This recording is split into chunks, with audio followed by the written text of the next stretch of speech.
بسم اللہ الرحمن الرحیم۔ حضرت نظر رحمۃ اللہ علیہ تابعی ہیں، تو بیان کرتے ہیں کہ حضرت انس رضی اللہ تعالیٰ عنہ کے زمانہ میں ایک دفعہ کالی آندھی آئی تو میں ان کے پاس حاضر ہوا اور میں نے پوچھا کہ اے ابو حمزہ، کیا ایسی کالی آندھی اور اندھیری آندھیاں رسول اللہ صلی اللہ علیہ وسلم کے زمانہ میں بھی آپ لوگوں پر آئی تھی؟ انہوں نے فرمایا اللہ کی پناہ، وہاں تو یہ حال تھا کہ ذرا ہوا تیز ہو جاتی تو ہم قیامت کے خوف سے مسجد کی طرف دوڑ پڑتے تھے۔ اللہ اکبر۔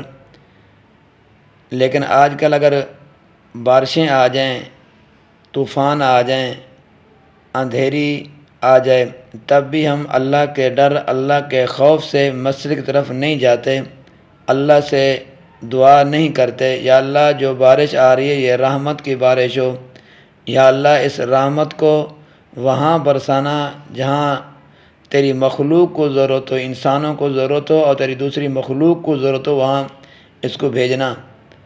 لیکن ہم اللہ سے دعا نہیں کرتے، اللہ سے پناہ نہیں مانگتے، اللہ کا ڈر، اللہ کا خوف ہمارے دلوں میں نہیں ہے۔ اس کی مین وجہ یہ ہے کہ ہمارے دل جو ہیں گناہ کر کر کے وہ سیاہ ہو گئے ہیں، اللہ کا ڈر، اللہ کا خوف بھی ہمارے دلوں سے نکل گیا ہے۔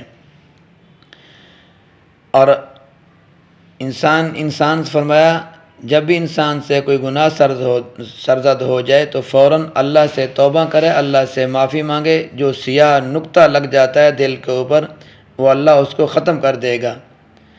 تو لہٰذا اللہ سے ڈرنا چاہیے، اللہ سے معافی مانگنی چاہیے۔ اسی طرح حضرت حنظلہ بن ربیع رضی اللہ تعالیٰ عنہ سے روایت ہے کہ ایک دن مجھے ابو بکر رضی اللہ تعالیٰ عنہ ملے اور انہوں نے پوچھا حنظلہ کیا حال ہے؟ میں نے ان سے کہا کہ حنظلہ تو منافق ہو گیا ہے۔ تو انہوں نے فرمایا پاک ہے اللہ تعالیٰ، تم یہ کیا کہہ رہے ہو؟ تو میں نے کہا بات یہ ہے کہ ہم جب رسول اللہ صلی اللہ علیہ وسلم کے پاس ہوتے ہیں اور آپ صلی اللہ علیہ وسلم دوزخ اور جنت کا بیان فرما کر ہم کو نصیحت فرماتے ہیں تو ہمارا حال یہ ہو جاتا ہے کہ گویا ہم دوزخ اور جنت کو آنکھوں سے دیکھ رہے ہیں۔ پھر جب ہم آپ کی مجلس سے نکل کر گھر آتے ہیں تو بیوی، بچے، زمین اور کھیتی باڑی کے کام میں ہم کو اپنی طرف سے یہ کھیتی باڑی ہم کو اپنی طرف متوجہ اور مشغول کر لیتے ہیں یہ چیزیں، اور پھر ہم بہت کچھ بھول جاتے ہیں۔ اور حضرت ابو بکر رضی اللہ تعالی عنہ نے یہ سن کر فرمایا کہ اس طرح کی حالت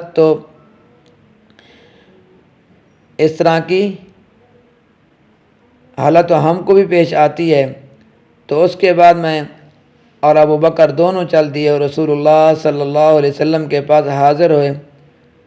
میں نے اپنا حال بیان کرتے ہوئے عرض کیا یا رسول اللہ صلی اللہ علیہ وسلم، حنظلہ تو منافق ہو گیا ہے۔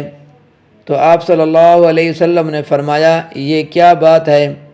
میں نے عرض کیا حالت یہ ہے کہ ہم آپ کے پاس ہوتے ہیں اور آپ دوزخ اور جنت کا بیان فرما کر ہم کو نصیحت فرماتے ہیں تو ایسا ہو جاتا ہے کہ گویا دوزخ اور جنت ہماری آنکھوں کے سامنے ہے۔ پھر جب ہم آپ کی مجلس سے نکل کر گھر آتے ہیں تو بیوی، بچے اور کھیتی باڑی کے دھندے میں ہم اس کے اندر مشغول یعنی کہ بیوی، بچے اور کھیتی باڑی کے دھندے ہم کو اپنے میں مشغول کر لیتے ہیں اور ہم بہت کچھ بھول جاتے ہیں۔ یہ سن کر رسول اللہ صلی اللہ علیہ وسلم نے فرمایا قسم ہے اس ذات کی جس کے قبضے میں میری جان ہے، اگر تمہارا حال ہمیشہ وہ رہے جو میرے پاس ہوتا ہے اور تم دائماً ذکر میں مشغول رہو، یعنی کہ ہمیشہ تم ذکر کے اندر مشغول رہو، تو فرشتے تمہارے بستروں پر اور راستے میں تم سے مصافحہ کیا کریں۔ لیکن اے حنظلہ رضی اللہ تعالیٰ عنہ، اللہ نے اس کا مکلف نہیں کیا، بلکہ بس اتنا ہی کافی ہے کہ وقتاً فوقتاً یہ ہوتا رہے، یا یہ بات آپ نے 3 دفعہ ارشاد فرمائی۔ حضرت حنظلہ رضی اللہ تعالیٰ عنہ کی اس روایت سے اندازہ کیا جا سکتا ہے کہ صحابہ کرام رضوان اللہ علیہم اجمعین میں آخرت اور دین کی فکر کس درجہ میں تھی کہ اپنی حالت میں معمولی تغیر اور ذرا سا انحطاط دیکھ کر وہ اپنے پر نفاق کا شبہ کرنے لگتے ہیں۔ اور ہم اپنا حال دیکھیں، ہم صبح سے لے کر شام تک کس طرح کی باتیں کرتے ہیں، اور صبح سے لے کر شام تک ہمارا اٹھنا بیٹھنا کن لوگوں کے ساتھ ہے، اور صبح سے لے کر شام تک ہم کن چیزوں کا ذکر کرتے رہتے ہیں۔ ہر آدمی، ہر انسان اپنا محاسبہ کرے، پھر اس کی فکر کرے کہ جس اللہ نے مجھے بھیجا ہے، جس اللہ نے مجھے زندگی بخشی ہے، کیا اس اللہ کے بھی کچھ حقوق ہیں یا نہیں ہیں؟ اور جس نبی کریم صلی اللہ علیہ وسلم کا میں امتی ہوں، کیا اس کی سنتوں کو پورا کرنے والا ہوں یا نہیں ہوں؟ کیا ان کی سنت کے مطابق یہ میں کام کر رہا ہوں یا نہیں کر رہا؟ اگر نہیں کر رہے تو ان کے کرنے کی فکر کریں، کوشش کریں۔ اگر اللہ تبارک و تعالیٰ کے حکم کی ہم عدولی کر رہے ہیں، اللہ کے حکموں کو پورا نہیں کر رہے، تو ان کو پورا کرنے کی کوشش کریں، فکر کریں۔ اللہ تبارک و تعالیٰ میرا اور آپ کا حامی و ناصر ہو۔